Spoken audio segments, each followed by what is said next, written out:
राजनीति एक रेखीय नहीं होती। दुनिया में एक मुद्दा तो है जिस पर बेंजामिन नेतन्याहू और आसिम मुनीर एकमत नजर आ रहे हैं। दोनों चाहते हैं कि अमेरिकी राष्ट्रपति डोनाल्ड ट्रंप को नोबेल शांति पुरस्कार मिले।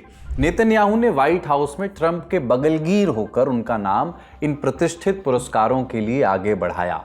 दोनों के बीच ईरान और गजा के भविष्य पर भी बात हुई। उसके ब्यौरे जानेंगे और ये भी कि डोनाल्ड ट्रंप की नई टैरिफ लिस्ट में किन 14 देशों का नाम है और भारत क्यों इसमें नहीं है।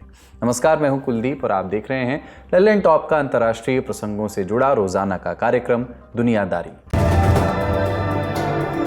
Brought to you by Sensodyne K, Sharda University and Higher. SLS और पैराबेन गॉन तो इसका करंट ऑन।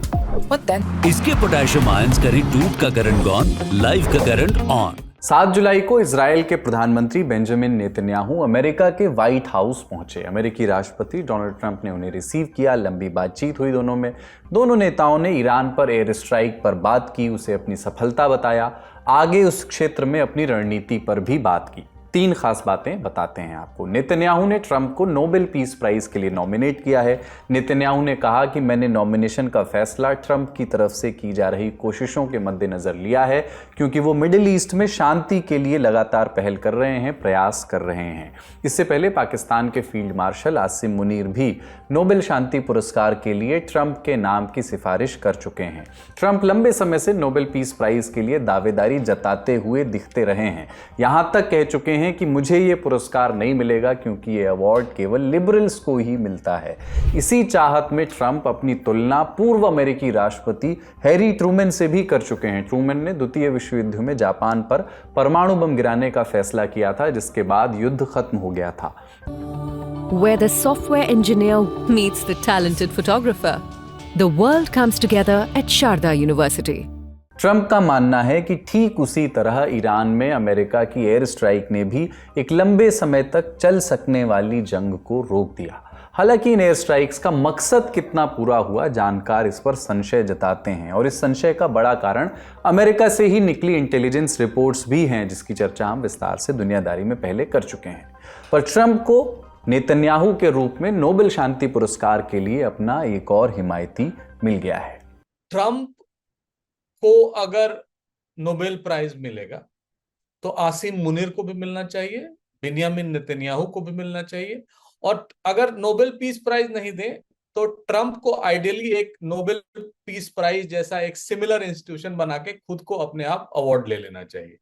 क्योंकि जो स्थितियां बन रही हैं, अगर आप उसमें भी देखें तो ट्रंप किसी भी तरह नोबेल पीस प्राइज के हकदार नहीं है। एक तो उन्होंने बेंजामिन नेतन्याहू को खुली छूट दी है कि आप जो भी गजा में कर सकते हैं करें, जो भी लेबनान में कर सकते हैं करें, और कुछ हद तक जो भी ईरान में कर सकते हैं करें। यानी उन्होंने युद्ध को बढ़ावा दिया। तो कहीं से भी ये पीस नहीं है, ये ऑर्वेलियन पीस है एक तरह से कहा जाए, जहां युद्ध ही शांति थी और शांति ही युद्ध था।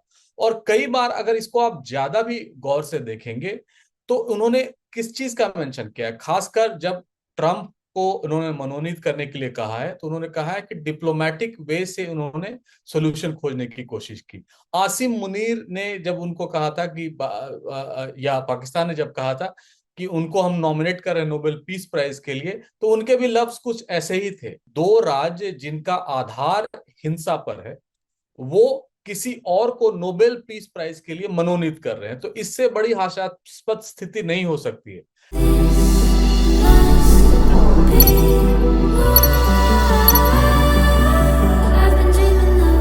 ट्रंप और नेतन्याहू के बीच दूसरी अहम बात हुई गजा के भविष्य पर। नेतन्याहू ने बैठक में मौजूद रिपोर्टर से कहा, राष्ट्रपति ट्रंप के पास ब्रिलियंट विजन है। इजरायल उनके साथ मिलकर के फिलिस्तीनियों के बेहतर भविष्य पर काम कर रहा है। एक ऐसे देश की तलाश हो रही है जहां फिलिस्तीनियों को बेहतर भविष्य मिले। नेतन्याहू का ये बयान अहम है क्योंकि आपको याद होगा कि इसी साल की शुरुआत में ट्रंप ने एक सुझाव दिया था कि फिलिस्तीनियों को गजा से हटा करके उस इलाके को मध्य पूर्व का रिवियरा बनाया जाएगा और अमेरिका इस काम में मदद करेगा। रिवियरा यानी लग्जरी वाटर फ्रंट, सुंदर तटीय इलाका, छुट्टी मनाने की जगह समझ लीजिए, जैसे कि यूरोप में फ्रांस और इटली के बीचेस को रिवियरा कहा जाता है। नेतन्याहू का कहना था कि फिलिस्तीनियों के पास ऑप्शन रहेगा कि वो चाहें तो यहाँ रह सकते हैं और चाहें तो जा सकते हैं, पूरी आज़ादी उनको होगी। ट्रंप ने जब इस सुझाव की पेशकश की थी तो अरब देशों ने इसका खुल करके विरोध किया था। इसके अलावा दोनों राष्ट्राध्यक्षों में पड़ोसी देशों के साथ रिश्तों पर भी चर्चा हुई। ट्रंप और नेतन्याहू ने सीरिया के साथ इजरायल के रिश्तों पर भी चर्चा की। ट्रंप ने हाल ही में सीरिया पर दशकों से लगे अमेरिकी प्रतिबंध खत्म करने का आदेश जारी किया था। इस बीच अमेरिका के जरिए इजरायल और सीरिया के बीच बातचीत चल रही है। मकसद है दोनों देशों की सीमा पर शांति बहाल करना। नेतन्याहू ने कहा कि पहले ईरान ही सीरिया को सीधे कंट्रोल करता था, लेकिन अब हिजबुल्लाह कमजोर हो चुका है, ईरान का प्रभाव कम हो गया है, शांति के अवसर बढ़ गए हैं।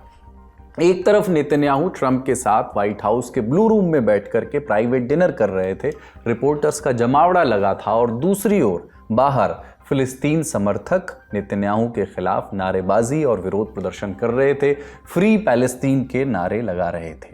10 जुलाई तक नेतन्याहू अमेरिका के दौरे पर हैं। आगे वो उपराष्ट्रपति जेडी वांस, स्पीकर माइक जॉनसन और रक्षा मंत्री पीट हेग्सेथ से भी मुलाकात करेंगे। ट्रंप के दूसरे कार्यकाल में दोनों नेताओं की ये तीसरी मुलाकात है। अब दूसरी बड़ी खबर की ओर बढ़ते हैं। ट्रंप और टैरिफ एक बार फिर से चर्चा में है, एक दूसरे के समानार्थी हो गए हैं ये शब्द। अमेरिका के राष्ट्रपति डोनाल्ड ट्रंप ने 8 जुलाई को 14 देशों पर नए टैरिफ की घोषणा की। ये टैरिफ 1 अगस्त से लागू होंगे। आप जानते हैं कि ट्रंप इसे रेसिप्रोकल टैरिफ कहते हैं। उनके मुताबिक इसका उद्देश्य है ट्रेड इम्बैलेंस को कम करना और निष्पक्ष व्यापार को सुनिश्चित करना। अब नए टैरिफ का ऐलान करते हुए ट्रंप ने कहा है कि हमने यूनाइटेड किंगडम के साथ डील की है, चीन के साथ डील किया है और अब हम भारत के साथ ट्रेड डील करने के करीब हैं। इसके अलावा हमें लगता नहीं कि बाकी देशों से कोई डील हो पाएगी, इसलिए हम उन्हें एक पत्र भेज रहे हैं, एक चिट्ठी भेज रहे हैं, जिसमें उन्हें बताया गया है कि उन्हें कितना टैरिफ देना होगा। कितना टैरिफ लगा है बाकी देशों पर, यह भी जानते चलिए। म्यांमार और लाओस पर 40%, 40%, थाईलैंड और कंबोडिया पर 36%, बांग्लादेश और सर्बिया पर 35%, इंडोनेशिया पर 32%, दक्षिण अफ्रीका, बोस्निया और हर्जेगोविना पर 30%, जापान, दक्षिण कोरिया, मलेशिया, कजाकिस्तान और ट्यूनीशिया पर 25%। ट्रंप ने इन देशों पर टैरिफ लागू करते हुए कहा कि यह कदम अमेरिकी अर्थव्यवस्था को मजबूत करने और घरेलू उद्योगों को बढ़ावा देने के लिए जरूरी है। ये कहकर के भी चेताया कि अगर किसी देश ने अमेरिकी टैरिफ के खिलाफ कोई जवाबी एक्शन लिया तो अमेरिका टैरिफ और बढ़ा देगा। हालांकि एक खिड़की भी खुली छोड़ी गई है। ट्रंप ने कहा है कि अभी ये समय सीमा 100% तय नहीं है, मतलब कि बातचीत या फिर किसी अन्य डील के बाद इसमें बदलाव भी देखने को मिल सकते हैं। ट्रंप के नए टैरिफ प्लान के बाद जापान और दक्षिण कोरिया ने समझौते की उम्मीद तो जताई, लेकिन इन हाई टैरिफ्स पर अफसोस भी जताया। दक्षिण अफ्रीका ने निष्पक्ष व्यापार न होने की स्थिति में 30% दर को अनुचित बताया। ग्लोबल स्टॉक मार्केट पर भी इसका असर पड़ा। S&P 500 और अमेरिकी ट्रेजरी यील्ड में गिरावट आई। इस पर हमने ललन टॉप के फाइनेंशियल बुलेटिन खर्चा पानी में बात की है, आप चाहें तो उसे भी देख सकते हैं। थोड़ा बैकग्राउंडर भी आपको बता देते हैं, फिर स्पेसिफिकली भारत की बात भी करेंगे। ट्रंप ने अप्रैल में पहली बार 60 देशों पर अलग अलग टैक्स लगाने की बात की थी, फिर इसे कुछ समय के लिए उन्होंने टाल दिया और देशों को अमेरिका के साथ नई डील करने का मौका दिया गया।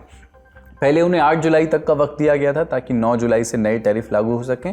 अब ये डेडलाइन एक तरह से बढ़ा करके 1 अगस्त तक कर दी गई है। ट्रंप ने कहा कि अमेरिका भारत के साथ ट्रेड डील के बहुत करीब है। उन्होंने कहा कि भारत के कृषि क्षेत्र की प्रोटेक्शन की मांग पर बातचीत चल रही है और वहाँ से सकारात्मक संकेत भी मिल रहे हैं। अब आप समझ सकते हैं कि अब जो 14 देशों की लिस्ट अमेरिका ने निकाली है उसमें भारत का नाम क्यों नहीं है। ट्रेड डील से भारत की उम्मीदें क्या होंगी, बता रहे हैं जानकार। कुछ ही घंटों में वो भारत के साथ भी उनकी डील का जो मजमून है या जो लेटर है वो तैयार हो जाएगा। ड्राफ्ट एक्सचेंज हो चुकी है और कुछ ही घंटों में अगले 12 घंटे के अंदर वो लेटर भी मिल जाएगा। तो हमें तब तक इंतजार करना चाहिए। आशाएं बहुत हैं, हमने बहुत कॉम्प्रोमाइजेस की हैं उस ड्राफ्ट उस लेटर के लिए या उस टैरिफ डील के लिए, और हम एक स्वायत्त विदेश और आर्थिक नीति के तहत उनसे हम कॉम्प्रोमाइजेस करने के लिए भी तैयार थे और भारत को इसमें कोई घाटा नहीं है अगर वो फेवरेबल डील। हालांकि कोई भी ट्रेड डील 3 महीने में इतनी जल्दी से अराइव होना बड़ा डिफिकल्ट होता है। जैसे अगर आप यूके इंडिया FTA जो फ्री ट्रेड एग्रीमेंट है उसको भी देखें तो उसमें कम से कम 5 साल लगे, 4 प्राइम मिनिस्टर बदले तब वो लिया गया। लेकिन ऐसी जल्दबाजी में अगर ट्रेड और टैरिफ पॉलिसी भारत अराइव करता है तो ये देखना बहुत रोचक होगा कि वो शर्तें क्या हैं जिन पर भारत तैयार हुआ है और भारत के लिए वो फायदेमंद होंगी कि नहीं। इस बीच ट्रंप ने एक बार फिर दावा किया कि उनकी सरकार ने भारत पाकिस्तान विवाद में अहम भूमिका निभाई। कहा कि हमने दोनों देशों से कहा कि अगर आप आपस में लड़ेंगे तो हम आपके साथ कोई व्यापारिक संबंध नहीं रखेंगे। वे शायद परमाणु युद्ध के स्तर पर थे, इसे रोकना जरूरी था। हालांकि भारत इन बातों को पहले ही नकार चुका है। अब सुर्खियों की बारी। केन्या में भयंकर बवाल चल रहा है। सरकार और पुलिस के खिलाफ अलग अलग कई वजहों से प्रदर्शन भड़क उठे हैं। हजारों प्रदर्शनकारी सड़कों पर हैं। इस बीच कथित तौर पर पुलिस ने फायर खोल दिया। 11 प्रदर्शनकारियों की मौत हो गई, हिंसा और भड़क गई। ये जानकारियां बीबीसी ने रिपोर्ट की है। इसके अलावा केन्या की पुलिस ने बताया है कि अभी तक 567 प्रदर्शनकारियों को गिरफ्तार किया गया है।